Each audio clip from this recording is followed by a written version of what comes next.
Doctor ortho Ayurvedic oil and capsule. अब दर्द भी घुटने टेकेगा। झारखंड विधानसभा में लंबी बहस के बाद स्टेट यूनिवर्सिटी एक्ट को मिली मंजूरी। विपक्ष ने शिक्षक नियुक्ति, सहायक अभियंताओं से जुड़ा मामला भी उठाया। 31 मार्च तक होगा जेटीईटी की परीक्षा का आयोजन। झारखंड बजट सत्र के आखिरी दिन झारखंड के स्वास्थ्य मंत्री इरफान अंसारी का दिखा अलग रूप। श्री राम का पट्टा गले में डालकर पहुंचे विधानसभा। रामनवमी पर्व को लेकर विपक्ष को दिया संदेश। इरफान अंसारी ने ईद पर नेता प्रतिपक्ष बाबूलाल मरांडी को दिया न्योता। छत्तीसगढ़ विधानसभा सत्र में 140 आत्मसमर्पित नक्सलियों ने देखी सदन की कार्यवाही। मुख्यमंत्री विष्णुदेव साय और उप मुख्यमंत्री विजय शर्मा ने आत्मसमर्पित नक्सलियों से मुलाकात कर बातचीत की। सीएम साय ने कहा, सरकार इन्हें मुख्यधारा में लाने के साथ इन्हें उत्थान के लिए लगातार काम कर रही।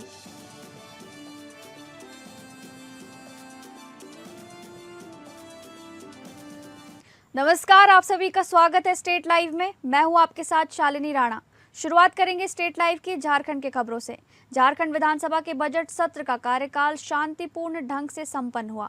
प्रश्नकाल के दौरान शिक्षक पात्रता परीक्षा यानी कि जेटेट का मुद्दा जमकर उठा। इस दौरान सदन में नेता प्रतिपक्ष बाबूलाल मरांडी ने जेटेट के आयोजन की तारीख घोषित करने की मांग रखी, जिसे लेकर पिछले 9 वर्षों से अभ्यर्थी इंतजार कर रहे हैं।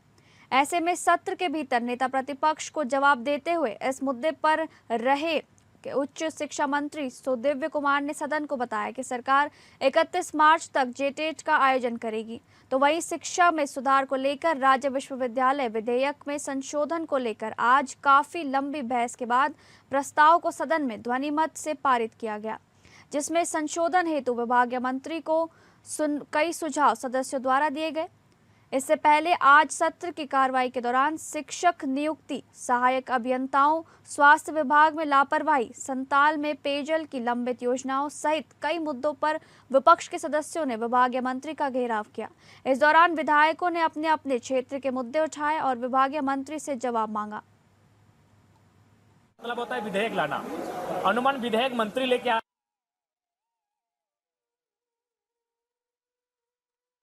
में एक प्राइवेट बिल लेकर आया था। उसका नाम था झारखंड प्रवासी श्रमिक सशक्तिकरण, संरक्षण एवं कल्याण विधेयक 2026। लेकिन चूंकि जब कोई निजी बिल आता है तो विधानसभा के पटल पर उसे आने दिया जाएगा या नहीं दिया जाएगा, वो विधानसभा अध्यक्ष की विवेक पर निर्भर करता है। लेकिन मुझे उस बिल को, निजी बिल को विधानसभा के पटल पर लाने का अवसर नहीं मिला। मुझे खेद है इस बात का। कुछ त्रुटियां बताई गई, लेकिन मेरा मानना था कि यह एक महत्वपूर्ण विधेयक होता। राज्य के श्रमिकों के लिए, राज्य के प्रवासी श्रमिकों के लिए विधेयक था और इस विधेयक को मैं एक निजी बिल के तौर पर ला रहा था। हालांकि उसे स्वीकार करना या ना करना तो सरकार का विषय था। 135 पन्नों का विश्वविद्यालय विधेयक और 2 घंटे का भी समय नहीं है। अब उसमें आप बताइए कि संशोधन कितना डालेंगे और कैसे डाल पाएंगे। अगर 1-2 संशोधन गया भी तो उसमें अगर बात आती है प्रवर समिति को भेजने में, तो उसमें इतना क्या परहेज है भाई।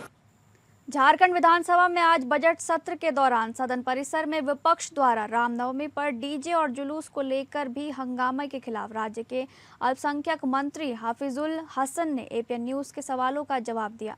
तो वहीं विपक्ष द्वारा राज्य सरकार के इस्तीफे की मांग को लेकर सवाल उठाने पर मीडिया से दूरी बनाई गई।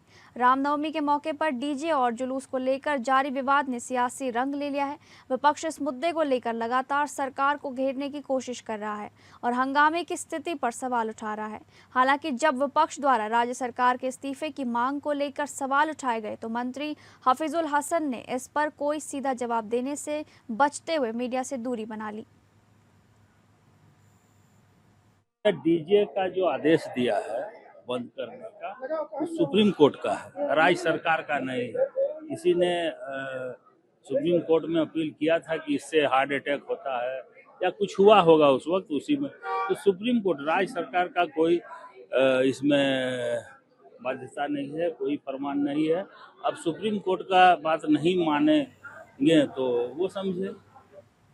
झारखंड विधानसभा में बजट सत्र के आखिरी दिन राज्य के स्वास्थ्य मंत्री इरफान अंसारी का अलग रूप देखने को मिला। मंत्री ने श्रीराम का पट्टा गले में पहनकर सदन में एंट्री की।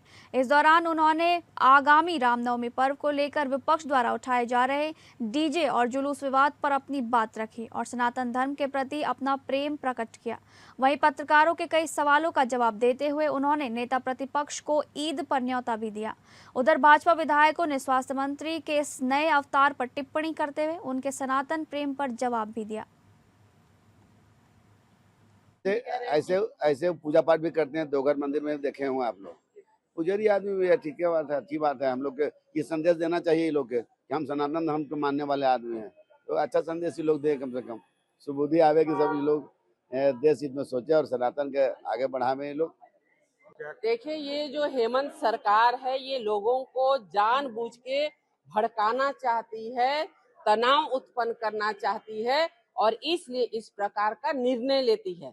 आज हम सभी मिल करके ईद भी मनाते हैं, मुहर्रम भी मनाते हैं, होली भी मनाते हैं, रामनवमी भी मनाते हैं, लेकिन आप इस प्रकार का प्रचार करके, इस प्रकार लोगों को भड़का करके यहाँ जुलूस मत निकालो, डीजे नहीं बजाओ, ये नहीं करो, वो करो। क्यों भाई, जो वर्षों से चलता रहा उसमें आपको आपत्ति क्यों है? पूरे ब्रह्मांड में सभी लोग प्रभु श्री राम जी का वंशज हैं, चाहे वो कोई जात कोई धर्म, सभी लोग प्रभु श्री राम जी का वंशज हैं। तो उसको हर आदमी को पता लगाना पड़ेगा, जय श्री राम बोलना पड़ेगा। जय श्री राम बोलने से ही आपका सर्व जगह मिलेगा। हम लोग बिल्कुल अलग हैं, इनकी सोच समाज को तोड़ने वाली है और हमारी सोच समाज को जोड़ने वाली है। फुसरो नगर परिषद में रोमांचक मुकाबला देखने को मिला, जहां उपाध्यक्ष पद के लिए हुए चुनाव में आखिरी वक्त तक सस्पेंस बना रहा और आखिरकार महज एक वोट ने नतीजा तय कर दिया। फुसरो नगर परिषद कार्यालय में शपथ ग्रहण के बाद उपाध्यक्ष पद के लिए अप्रत्यक्ष निर्वाचन कराया गया। इस प्रक्रिया के तहत सभी वार्ड पार्षदों से नामांकन आमंत्रित किए गए। इस चुनाव में वार्ड संख्या 16 से रश्मि सिंह और वार्ड संख्या 1 से रेणु देवी ने अपनी दावेदारी पेश की। नामांकन पत्रों की जांच के बाद दोनों प्रत्याशियों को चुनाव मैदान में उतारा गया। इसके बाद शांतिपूर्ण माहौल में मतदान प्रक्रिया पूरी कराई गई। जब मतगणना शुरू हुई तो मुकाबला बेहद कड़ा और रोमांचक हो गया। कुल 28 पार्षदों में से एक पार्षद ने मतपत्र खाली छोड़ दिया, जिससे 27 वोटों की ही गिनती हुई। नतीजों में रेणु देवी को 14 वोट मिले, जबकि रश्मि सिंह को 13 वोट हासिल हुए। इस तरह महज 1 वोट के अंतर से रेणु देवी ने बाजी मार ली और उपाध्यक्ष पद पर निर्वाचित घोषित की गई।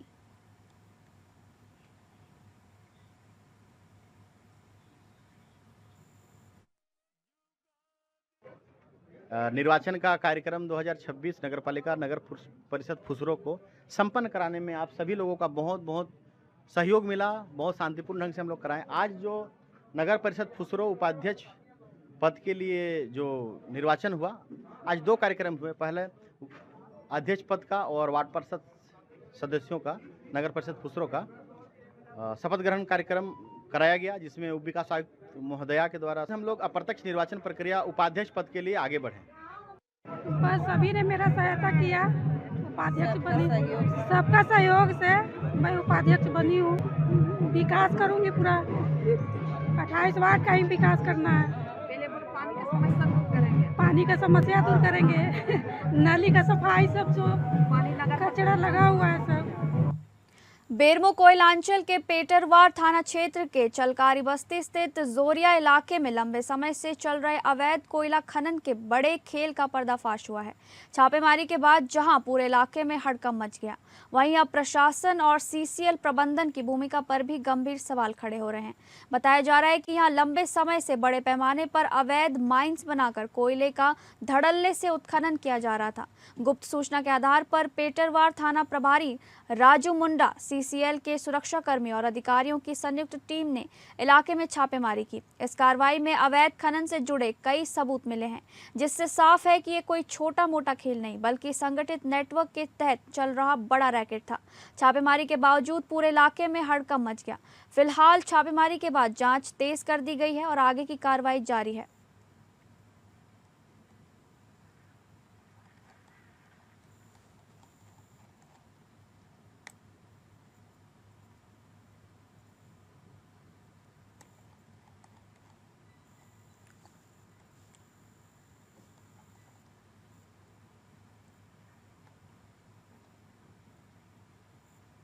अब बात करेंगे महाराष्ट्र से जुड़ी खबरों की। नवी मुंबई के बेलापुर विधानसभा क्षेत्र के विधायक मंदाताई मात्रे को दिल का दौरा पड़ने के बाद उन्हें नवी मुंबई स्थित अपोलो हॉस्पिटल नवी मुंबई में भर्ती कराया गया है। इस खबर से क्षेत्र में चिंता का माहौल बन गया है। जैसे इस घटना की जानकारी महाराष्ट्र के उप मुख्यमंत्री एकनाथ शिंदे को मिली, उन्होंने तुरंत वीडियो कॉल के माध्यम से मंदा मात्रे से बातचीत की और उनका हालचाल जाना। इस दौरान शिंदे ने उन्हें हिम्मत देते हुए कहा कि वे अपने सेहत का पूरा ध्यान रखें। उन्होंने विश्वास जताया कि बेलापुर की जनता के आशीर्वाद उनके साथ हैं और उन्हें कुछ भी नहीं होगा। साथ ही उन्होंने ये भी कहा कि वे जल्द ही पूरी तरह स्वस्थ होकर फिर से जनसेवा में सक्रिय होंगी। फिलहाल मंदा मात्रे का इलाज जारी है और उनकी स्थिति पर डॉक्टरों की लगातार नजर बनी हुई है।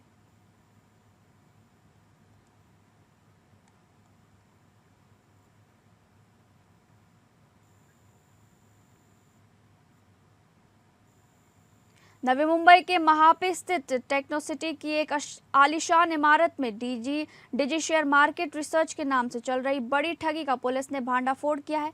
साइबर पुलिस और इकोनॉमिक इंटेलिजेंस यूनिट के संयुक्त कार्रवाई में हाईटेक ठगी करने वाले गिरोह का खुलासा हुआ। इस कार्रवाई में 2 आरोपियों को गिरफ्तार किया गया है, जबकि मामले में शामिल अन्य लोगों की तलाश जारी है। ये गिरोह शेयर मार्केट, इंट्राडे ट्रेडिंग और इक्विटी स्टॉक्स में निवेश कर कुछ ही दिनों में पैसा दोगुना करने का झांसा देकर लोगों को फंसा रहा था।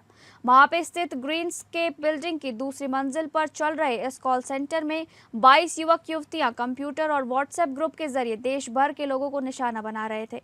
जांच में सामने आया है कि आरोपी एक्स लाइट डायल पैड का इस्तेमाल कर लोगों को कॉल करते थे और फिर 18 अलग अलग बैंक खातों में पैसे जमा कराने के लिए मजबूर करते थे। पुलिस की शुरुआती जांच में 1,02,58,818 रुपए की ठगी सामने आई है। इसके अलावा और भी शिकायतें सामने आने की संभावना जताई जा रही है। पुलिस ने मौके से 12 mobile phone, 19 SIM card, laptop और एक सिम बॉक्स सहित कई तकनीकी उपकरण जब्त किए हैं। मामले की आगे की जांच जारी है। उनका इंटरेस्ट पूछते थे कि आप शेयर मार्केट ट्रेडिंग करते हो क्या, फ्यूचर्स में करते हो, ऑप्शंस में करते हो, क्या करते हो। तो ये लोग टिप्स देते थे लोगों को। तो इनिशियली 1-2 टिप्स फ्री में देते थे, जिनके तहत लोगों को फायदा होता था। और फिर वो जो टिप्स है वो पेड है करके उनका पैकेज करके उनको बेचते थे। Starting from 18,500 up to 2 lakh 7.5 lakh तक के उनके पैकेजेस थे। और एक बार पैकेज परचेस करने के बाद फिर वो कोई गारंटी नहीं लेते थे कि प्रॉफिट ही होगा करके। तो ऐसे लोगों की वो मतलब उनके साथ धोखाधड़ी करते थे। छत्रपति शिवाजी महाराज के पावन पद स्पर्श के लिए मशहूर कल्याण के दुर्गाड़ी किले के कायापालट का काम अब अंतिम दौर में है। लगभग 15 करोड़ की लागत से किले के आसपास काले पत्थरों से निर्माण कार्य हो रहा है। इस बारे में शिवसेना कल्याण शहर प्रमुख रवि पाटिल ने विस्तृत जानकारी देते हुए बताया कि इस किले और किले के अंदर बने दुर्गा माता मंदिर के प्रति भक्तों में अटूट विश्वास है। एकनाथ शिंदे ने अपने मुख्यमंत्री काल में किले की मरम्मत के लिए 15 करोड़ की निधि उपलब्ध करवाई थी, जिससे किले की मरम्मत की जा रही है।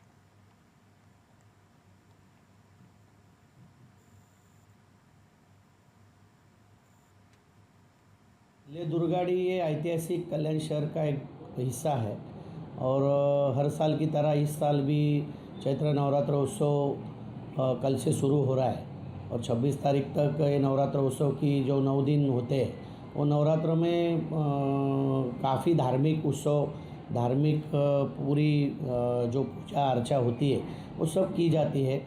और कल्याण पूरे ज़िले में किले दुर्गाड़ी ये बहुत नामचीन किला करके जाना माना जाता है और इस किले के दर्शन के लिए हजारों के संख्या में दुर्गा भक्त आते हैं और विधिवत पूजा करते हैं, दुर्गा माँ का दर्शन लेते हैं और वहाँ पे बहुत अच्छा समाधान हर दुर्गा भक्त को मिलता है। और ये काफ़ी पुरातन मंदिर होने के कारण छत्रपति शिवाजी महाराज के काल से ये मंदिर है। नवी मुंबई के पनवेल क्षेत्र से एक सनसनीखेज वारदात सामने आई है, जहां बिल विवाद के बाद एक युवक ने होटल में घुसकर तलवार से हमला कर दिया। ये घटना कामोठे सेक्टर 6 स्थित सरोवर होटल की बताई जा रही है, जहां मंगलवार रात करीब 8:15 बजे आरोपी अचानक तलवार लेकर पहुंचा और होटल मैनेजर पर हमला कर दिया। जानकारी के अनुसार आरोपी ने होटल मैनेजर उमेश शेट्टी के सीने पर तलवार की और काउंटर पर भी ताबड़तोड़ हमला किया, जिससे मौके पर अफरा तफरी मच गई। होटल में मौजूद ग्राहक अपनी जान बचाकर बाहर भागते नजर आए। पूरी घटना वहां लगे सीसीटीवी कैमरे में कैद हो गई। बताया जा रहा है कि यह मामला एक दिन पहले हुए विवाद का बदला लेने के लिए किया गया। घटना के बाद से इलाके में दहशत का माहौल है। फिलहाल पुलिस मामले की जांच में जुटी है और फरार आरोपी की तलाश जारी है। खबरों में आगे बढ़ेंगे। अब बात करेंगे छत्तीसगढ़ से जुड़ी खबरों की। छत्तीसगढ़ के मुख्यमंत्री विष्णुदेव साय आज भारतीय जनता युवा मोर्चा द्वारा आयोजित होली मिलन समारोह में शामिल हुए। कार्यक्रम में सीएम के साथ डिप्टी सीएम अरुण साव, प्रदेश अध्यक्ष किरण सिंह देव के साथ कई मंत्री और विधायक मौजूद रहे। मुख्यमंत्री ने सभी को होली की शुभकामनाएं देते हुए कहा कि होली का त्योहार आपसी प्रेम, भाईचारे और सामाजिक समरसता का प्रतीक है। मुख्यमंत्री विष्णुदेव साय ने कहा कि युवाओं की ऊर्जा और भागीदारी से ही प्रदेश और देश के विकास को नई गति मिलती है। कार्यक्रम के दौरान युवाओं में खासा उत्साह देखने को भी मिला। युवा मोर्चा के प्रदेश अध्यक्ष राहुल टिकरिया ने कार्यक्रम में शामिल होने के लिए सीएम के साथ सबको धन्यवाद किया। होली मिलन समारोह का यहाँ पर आयोजन किया गया था, जिसमें हम सभी लोग आमंत्रित थे। हमारे प्रदेश के यशस्वी अध्यक्ष किरण देव जी, हमारे डिप्टी सीएम श्री अरुण साव जी, हमारे मंत्रीगण श्री श्याम बिहारी जायसवाल जी, श्री गजेंद्र यादव जी, श्रीमती लक्ष्मी राजवाड़ी जी, हमारे विधायक मोतीलाल साहू जी, अनुज शर्मा जी और यहाँ के महापौर मिनल चौबे और संगठन के लोग सभी आमंत्रित थे। भारतीय जनता पार्टी के पदाधिकारीगण भी यहाँ उपस्थित हुए। हम सभी का धन्यवाद देते हैं और युवा मोर्चा के साथियों को ऐसे उनके मार्गदर्शन से कहीं ना कहीं मनोबल मिलता है। और ये पहला ऐसा युवा मोर्चा का बड़ा आयोजन है होली मिलन का, जिसमें इस प्रकार से पदाधिकारी और माननीय मुख्यमंत्री जी पहुंचे और युवा मोर्चा के करीब 2500 के साथी इस बड़े कार्यक्रम में पहुंचे। छत्तीसगढ़ विधानसभा सत्र में आज 140 आत्मसमर्पित नक्सली जो पुनर्वास केंद्र में रहते हैं, उन्होंने सदन की कार्यवाही देखी। सदन की कार्यवाही देखने के बाद मुख्यमंत्री विष्णुदेव साय और उप मुख्यमंत्री विजय शर्मा ने लोगों से मुलाकात कर बातचीत की। मुख्यमंत्री विष्णुदेव साय ने कहा कि आज पुनर्वास केंद्र में रह रहे हमारे भाई बहनों ने सदन की कार्यवाही देखी है। सरकार इनको मुख्यधारा में लाने के साथ इनके उत्थान के लिए लगातार कार्य कर रही है।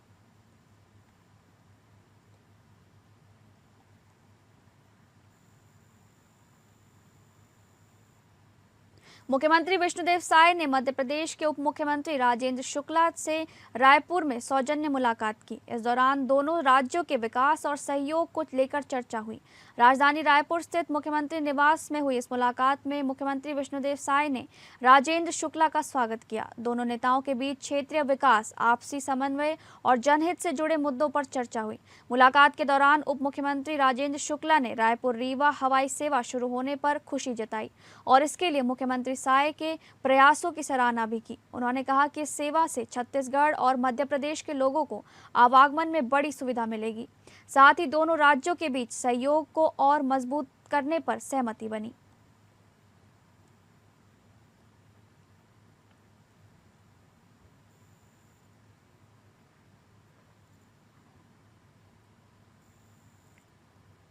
जी राम जी योजना को लेकर प्रदेश की सियासत गर्मा गई है। उप मुख्यमंत्री अरुण साव ने कांग्रेस पर विधानसभा बहिष्कार को लेकर निशाना साधा है।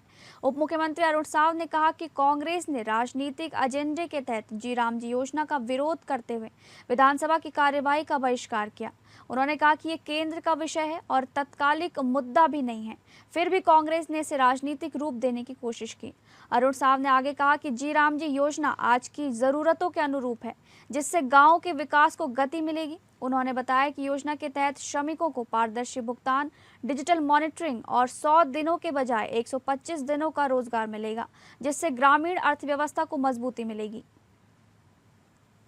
जी राम जी के खिलाफ आज कांग्रेस पार्टी प्रदर्शन कर रही है और इसी मुद्दे को लेकर आज उन्होंने विधानसभा का बहिर्गमन भी किया।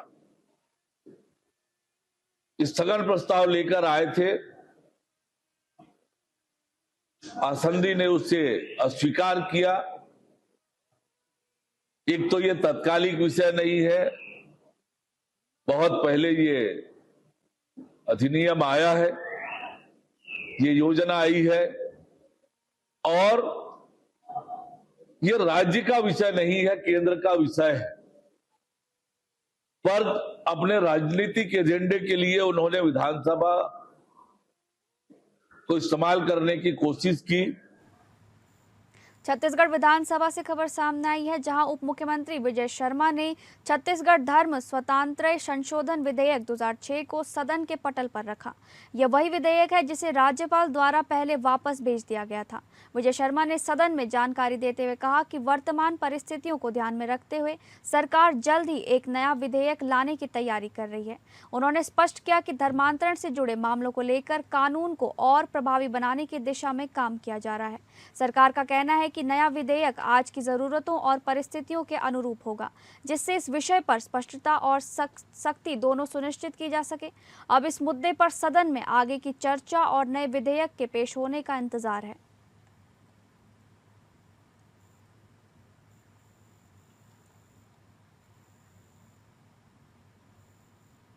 रायपुर में कांग्रेस ने मनरेगा बचाओ, नशे की खेती रोकने और रसोई गैस की किल्लत समेत कई मुद्दों को लेकर विधानसभा का घेराव किया, जिसमें भारत माता चौक पर पुलिस के साथ जमकर धक्का मुक्की हुई और नारेबाजी भी की गई। छत्तीसगढ़ कांग्रेस ने आज विधानसभा का घेराव किया।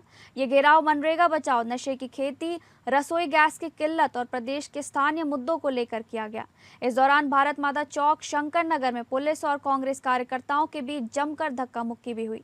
पुलिस ने भारत माता चौक के पास बैरिकेडिंग लगाकर कांग्रेसियों को विधानसभा जाने से रोका। कांग्रेसियों ने केंद्र और राज्य सरकार के खिलाफ जमकर नारेबाजी भी की। इस कार्यक्रम में प्रदेश कांग्रेस प्रभारी और कांग्रेस महासचिव सचिन पायलट मौजूद रहे। पीसीसी चीफ दीपक बैज, पूर्व मुख्यमंत्री भूपेश बघेल और विधानसभा नेता प्रतिपक्ष चरणदास महंत ने कार्यकर्ताओं को संबोधित किया।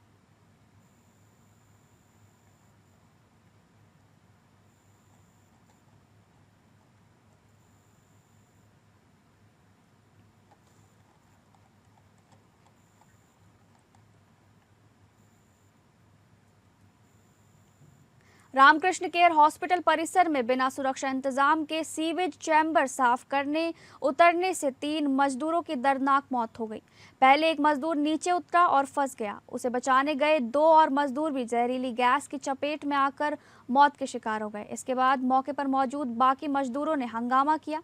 जब तक एसडीआरएफ वहां पहुंची, काफी देर हो चुकी थी। हादसे में अनमोल माझी, जिनकी उम्र 25 वर्ष बताई जा रही है, गोविंद सेंद्रे, जिनकी आयु 35 वर्ष और सत्यम कुमार 22 वर्ष की उम्र बताई जा रही है। टिकरापारा टी विनय बघेल ने मौत की पुष्टि की, लेकिन सबसे बड़ी विडंबना की बात यह है कि अस्पताल प्रबंधन जिस हिसाब से मजदूरों की लाश को पीछे के रास्ते से लेकर जा रहा था, वो कहीं ना कहीं अस्पताल प्रबंधन के ऊपर एक प्रश्न चिन्ह जरूर लगाता है।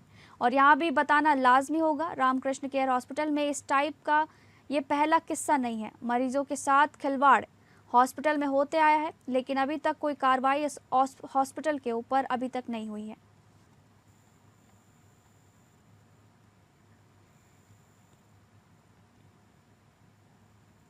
जशपुर जिले के नारायणपुर थाना क्षेत्र में हत्या के मामले में पुलिस ने बड़ी कार्रवाई करते हुए 4 महिलाओं समेत 5 आरोपियों को गिरफ्तार कर जेल भेज दिया है।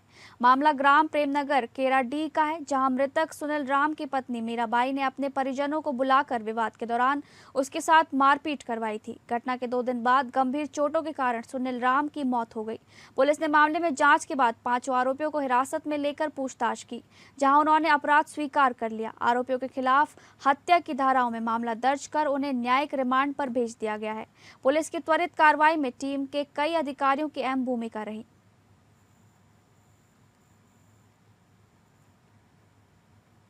फिलहाल स्टेट लाइव में बस इतना ही। नमस्कार।